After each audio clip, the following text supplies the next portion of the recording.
유튜버 쯔양에 대한 공갈 방조 등의 혐의를 받는 유튜버 카라큘라와 쯔양 전 남자친구의 변호사 최모 씨가 잠시 후에 구속영장 심사를 받습니다. 앞서 쯔양을 협박해서 돈을 갈취한 혐의 등을 받은 유튜버 구제혁이 구속된 가운데 이들의 구속 여부는 이르면 오늘 밤에 결정될 것으로 보입니다. 취재기자 연결해서 알아보겠습니다. 윤웅성 기자. 네, 윤웅성입니다. 네, 영장 심사는 언제 열립니까? 유튜버 카라큘라와 변호사 최 씨에 대한 구속 전 피해자 신문은 잠시 뒤인 오후 2시 10분 수원지방법원에서 열립니다.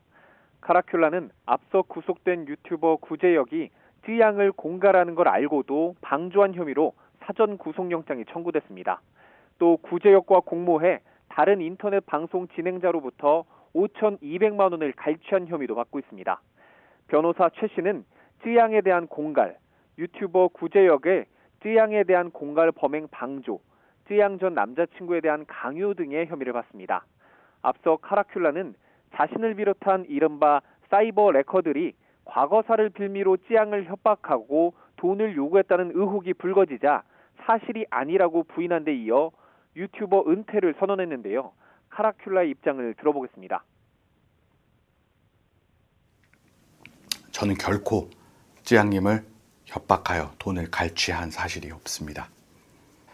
다만 절대로 협박을 공모하거나 또는 돈을 받거나 그러한 사실은 전혀 없습니다.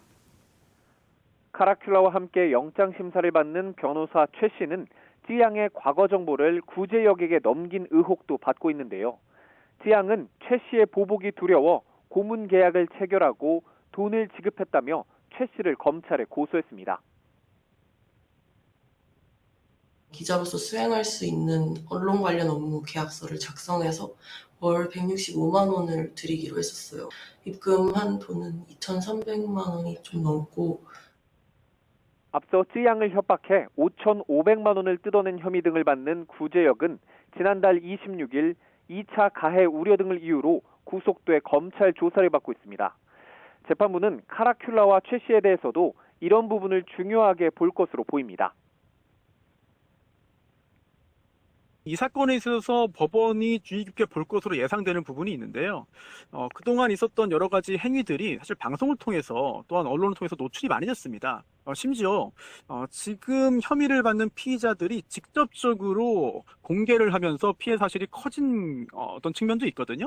이러한 부분, 일종의 2차 가해로 판단된다면 법원도 이 부분에 대한 여러 가지 고려들을 할 것으로 보입니다.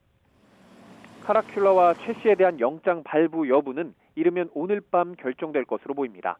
지금까지 YTN 윤홍성입니다.